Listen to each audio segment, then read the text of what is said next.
Hi guys, Chris here with Dream Big and Make It Happen. Hey, I wanted to chat with you a little bit today about a horrible nightmare that I had a while back and how it totally changed my life because it was very interesting. First of all, the nightmare, I'm sure we've all had the nightmare where, you start feeling it first. Now, of course, I noticed how when you have a nightmare, you feel it first, right? You feel the fear in your legs and stuff before the nightmare even starts. It's almost like the physical sensation brings on the nightmare. I don't know what that's all about, but that's a whole nother subject for discussion. But so this nightmare started, and of course the visual comes up and I see a door, and there's a door handle, and the door handle's rattling like somebody's trying to open the door and get me, right? Something's trying to, it's rattling hard, it's rattling louder and louder. It's really bad.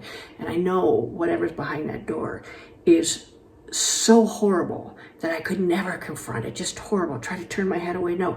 And then from behind me, these unseen hands were pushing me toward the door. And you know what? Instead of being terrified, I was terrified, but instead of being terrified, I suddenly got really mad. And I went, you know what? I'm going to open that door. And I grabbed the handle and I shoved it open, because I was going to deal with whatever was on the other side. And suddenly the door disappeared, the hands disappeared, everything disappeared. What I took from that is confronting and handling things is the only way in life. Anything you don't look at, anything you refuse to confront and handle is something terrifying. But when something's terrifying and you dig right into it and you find out what's going on for true, it's no longer terrifying and you can take care of it, you can handle it. Probably the best example of that is in Calabria when we had our car burned, and we got those threat letters, extortion, bullets in the mail, the whole thing. Terrifying, right? So much so that most people would just run away and flee, but this was after the nightmare.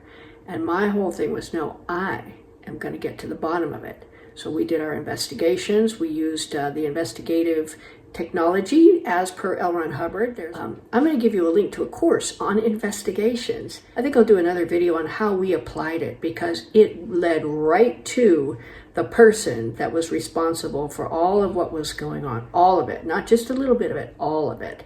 The person was behind everything, and it was by using that chapter that we were able to get to the root of it.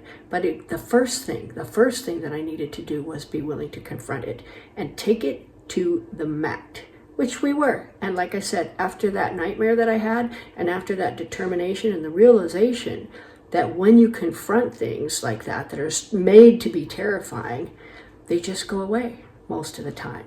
Because the minute you start pushing back, the minute you start becoming the aggressor and not the victim, everything changes. So there you go, guys. Hope that helps.